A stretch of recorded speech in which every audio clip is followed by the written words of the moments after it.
be some like Reddit today I learned. It's like Michael Jackson's the only artist to have a no girls allowed sign near the backstage pass area. Oh, they made me uncomfortable. Yeah, I've gone back and forth with my opinion on old Michael Jackson. At first, I thought, oh man, what a great entertainer, and then I was like, oh no, he's a pedophile. I guess he was, and then I was like, they were lying on little Michael. And then I watched that documentary, the Leaving Neverland thing, and I was like, oh shit, he was a pedophile. I'm pretty sure he was a pedophile, though. At the very least, he was a ghoulish human being, right? Like, you've seen the photos. He did look ghoulish. But then David Chappelle won me over and decided that it's cool if you're raped by Michael Jackson. that was an interesting choice of comedic approach. Yes. That was one of the funniest bits in the special. Dave Chappelle can get away with things that most people can't. Yeah, he killed a transsexual person the other day. Yes, well, he did. He fucked a transsexual person? No, he killed one, apparently. Oh. I guess he was mocking a transsexual person in his last special, and then that person killed themselves like last week. That's the thing about the whole gender business, like in all jokes aside, their suicide rate is so high that's kind of why I don't want to fuck with them. Like it's almost mean to be like, these are people in pain, but oftentimes they are. So, oh yeah. Okay, I see. Well, if we limit ourselves to mocking those who can take it, what's the fun in that? I mean, occasionally you want to push somebody over the edge, I do see you. But the world is a different place. Okay. But the world is a different place though now. Okay, it's like I'll give you a perfect example. The guy that put me on to the weight loss, my big for nothing buddy with the big muscles and all that stuff. He was a roid head from way back. Everybody knew it. He was a monster. He looked like the damn Undertaker. This dude was a monster. Now he's got a kid. He's married. He's fat. He comes over to my shop. He was just there literally 2 days ago at my shop. He comes walking in, gut hanging out, wearing jogging pants because God knows blue jeans won't go around anymore. And he walks in and, and I pick at him a little bit or something like this. Well, that hurts my feelings. That's why I did it. If it didn't hurt your feelings, I wouldn't make fun of you. I mean, you got to be tough. People, you know why I can make fun of fat people? Because they used to be fat. You got to be able to take a joke. You know what I'm saying? It didn't. The same reason I make fun of retarded people. Well, about anybody. But you beat it. Well, it's an uphill fight. Every day is a struggle. Would I have made that joke if I beat it? Here, I actually found the woman who killed herself, her Twitter. She's got one tweet here from August 28th that says, punching down requires you to consider yourself superior to any other group. Dave Chappelle doesn't consider himself better than me in any way. He isn't punching up or punching down. He's punching lines. That's his job, and he's a master of his craft. Oh, that's nice. That's what who said that? The person who killed themselves. Ah. So it doesn't. It's an interesting take. Doesn't seem like she was mad at Dave Chappelle. No, his latest specials have made it clear that somebody told him, like, we're going to pay you whatever it takes. But he said, well, I get to make whatever jokes I want and you have no oversight of it, because it's kind of like comedians in cars getting coffee. Like, it's so clear. They just said, we want Jerry Seinfeld to do a thing again. And he's going to tell us what he wants to do. And it may or may not be good. It just became him complaining to other famous people about what it's like to be famous, which nobody necessarily wants to watch. Yeah. I don't know. It's not old Dave Chappelle anymore. No, it's funny. People were like, Sticks and Stones missed the point. Totally. It was, I didn't barely crack a smile the entire. His latest one, special. you didn't like it. Oh, I thought there were really funny parts in it. Yeah. It wasn't Dave Chappelle to me. He was getting off on a rant. If anything, like people who were like, this new special is so horrible. It's like, did you watch the Chappelle show? Have you listened to his old shit? Because that makes this special look tame as fuck compared to the bits he used to do on his show. But it's a different type of comedy too, though. It's a different type. There was a wit to Chappelle's show. Exactly. The bits that got huge on Chappelle's show, at least to me, weren't controversial, right? The Rick James stuff. I think there were two. I don't know. Well, Rick James anyway was giant, right? Yep. The Prince stuff. There might have been two Prince things. Those were the Charlie Murphy stories. The Charlie Murphy. That's a good point, actually. Wow. As I process it, yeah, Charlie Murphy stories were my favorite part of the Chappelle show, and I gave Chappelle all the credit in my head. Yeah, I mean, Clayton Bigsby was the funniest one. Clayton Bigsby, very funny. Yeah, Tyrone Biggums. Tyrone Biggums. When he would do, was Joe Rogan actually on that episode when they did Fear Factor? The Fear Factor parody? Was that Joe Rogan that did he come on? Because that was funny. He's like, all right, now you're gonna eat a bucket of horse penises, and all the white people are like, oh God, no! And you're looking like Tyrone has already gotten himself one. Oh, you got any hot sauce? You got any hot sauce?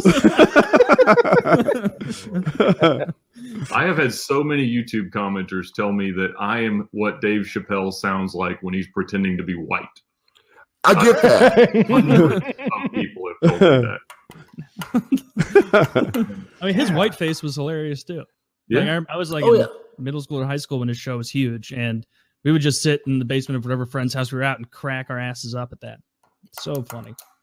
And then he went to Africa for like 10 years and didn't make anything funny. That was a downer. I wonder if it was good for his career, though. Like, where's the hypothetical Chappelle that just stayed on? He turned down $100 million. Yes. To do that. Because he felt like everybody was making fun of him. Right. This is the thing you got to understand about comedy. When you're doing stand-up comedy, and I was a traveling comic. I'm not going to say I was a professional comedian or anything like that, but I traveled. And when you tell jokes night after night after night, when you see a comedian laugh at his own joke, he's not laughing at that. That's rehearsed. He just knows where to throw that in. He's heard it 200 times already. And you got to think about it. When you have an audience laughing at you, it's great. But when you got an audience, you get a bad room, or you get somebody. We used to joke around all the time. The big saying when I was doing comedy is that the room was warm. And usually the later the night, the warmer the room gets because the drunker everybody gets. Yeah. But, like we used to play in Atlanta, Laughing Skull Lounge, places like that. And they don't boo you in comedy clubs like that. They give you the keys. They take their keys out and start jingling them. And you see 200 people jingling their damn keys. That right there will kill anybody's self-esteem of doing something. But comedy's rough. And I joke with people. I actually got in an argument with a musician one time over this. Okay. He goes, man, stand-up comedy is easy. All you do is get up there and make an ass out of yourself. They laugh, you get paid. And I said, no. I tell one bad joke, my night's shot. You can miss a chord, and most people will never catch it. Yeah, they're not jingling keys at you. Exactly. And that's my thing with comedy. Comedy is a lot harder than it looks. And I'm going to tell you something. The funniest people you will ever meet that are comedians have had the worst life, because that is their mechanism for working with that. Yeah, I think that's why so many good comedians are fatties. I think that's when you get somebody like Chris Farley, who's just so talented and so, especially physically funny, is because that guy grew up on attention. And to like sort of parry away the attacks that were already coming at him. Somebody would call him fat, and he'd turn around and make them laugh. Or I'm sure the guy got bullied and mocked his entire life. I'm sure, and he used that as an outlet, a defense mechanism. Like, as a parallel to that, I feel like that's why so many hotties are often lacking in the personality. Yeah, forget comedy, personality. Wait, no, I didn't follow what you were saying there, but yeah, like really beautiful women, sometimes they just never had to liven up a room. They could just smile. Yeah, everyone gives them a pass. Well, I've often said, if I could insert my brain into a gorgeous female, I would rule the fucking world. The end. People will be turned off by That's not what I had to insert, but you do you. But you say that, and I would want my voice in a female, obviously, but my brain, if I could just put my brain in a Barbie, it would be over with. Like, literally, let me introduce you to Miss President Roberto. Yeah. In a Barbie. Great. I don't know if you could rule the world as a hot chick with no genitalia. I like how your female name is still a male name. Just call me Rob. Yeah, just call me Roberto. Yeah, yeah. Well, I thought his special was fun. I still I did watch the Bill Burr special. I forgot. I didn't think it was. Bill Burr's okay. His old stuff is so much better. That's where I was going with the Chappelle thing, right? Like, he took a break and then came back, and is almost like I feel like comedians start at their best, right? They've got bits and routines, and it's the best stories that they've accumulated over 18 years or whatever that is.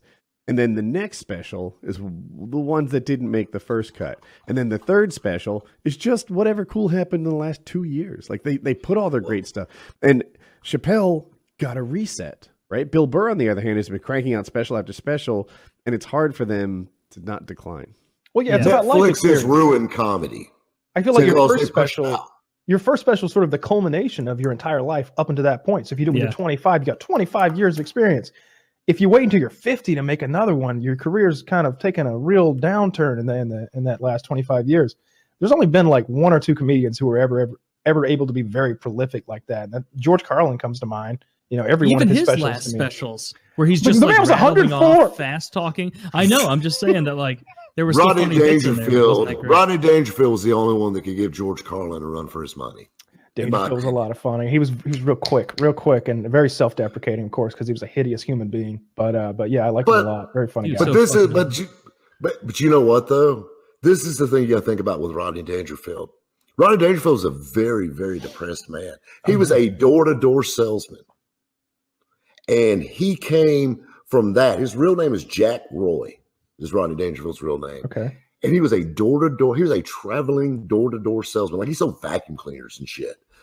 And he went from that, stopped what he was doing, and went into comedy late in life, like in his 40s.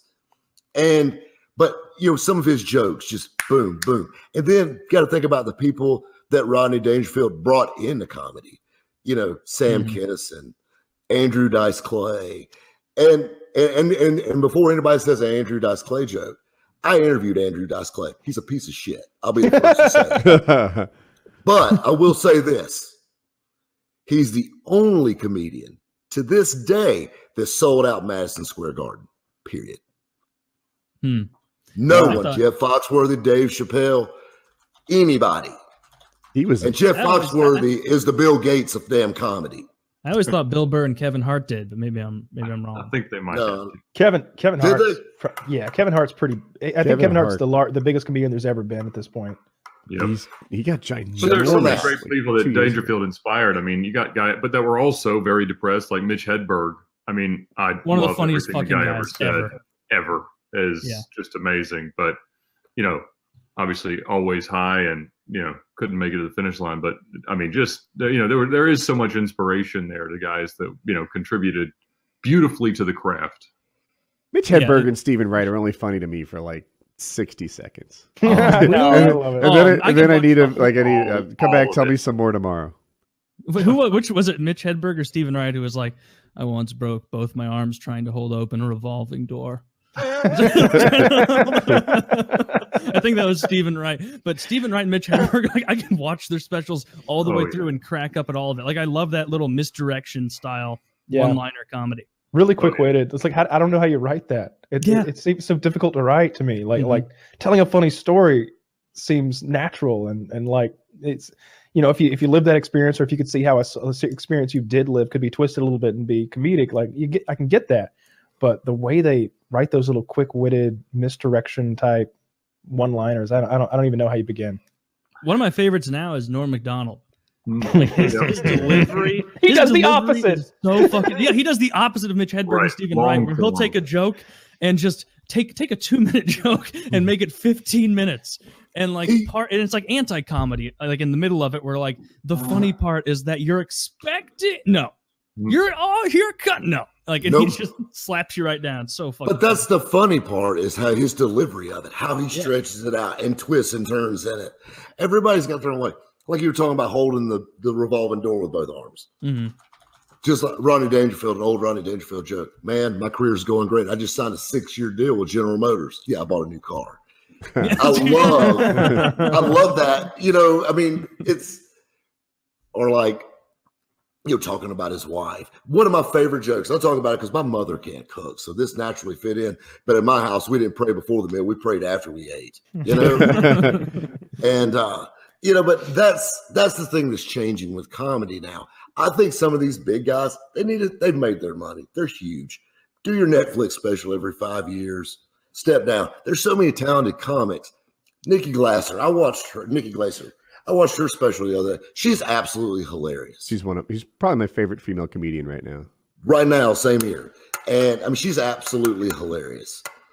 And I think that the spotlight is being clogged up by certain people. Jeff Foxworthy finally stepped to the side. He's doing Golden Corral commercials. He's done. He's got Golden Corral. He's been doing that. Are You Smarter Than a Fifth Grader show for way too long. Is that still on? I think it is. I don't think is that. Is he on the Game Shield Network now or something? He's still doing You Might Be a Redneck, because that was from the 90s. He lives around the corner. I see him at Whole Foods. Really? Might be a redneck. Yeah, he lives out here. Yeah, he and John Smoltz started a really good private school down the street. Oh, that's cool. I'm a big Smoltz fan. Absolutely. Wait, John Cena presented Are You Smarter Than the Fifth Grader in the final seasons? Oh, wow. Okay. The answer is no, John. Yeah. They should change that to Who's Smarter Than John Cena. Welcome to Who's Smarter with John Cena. Everyone wins.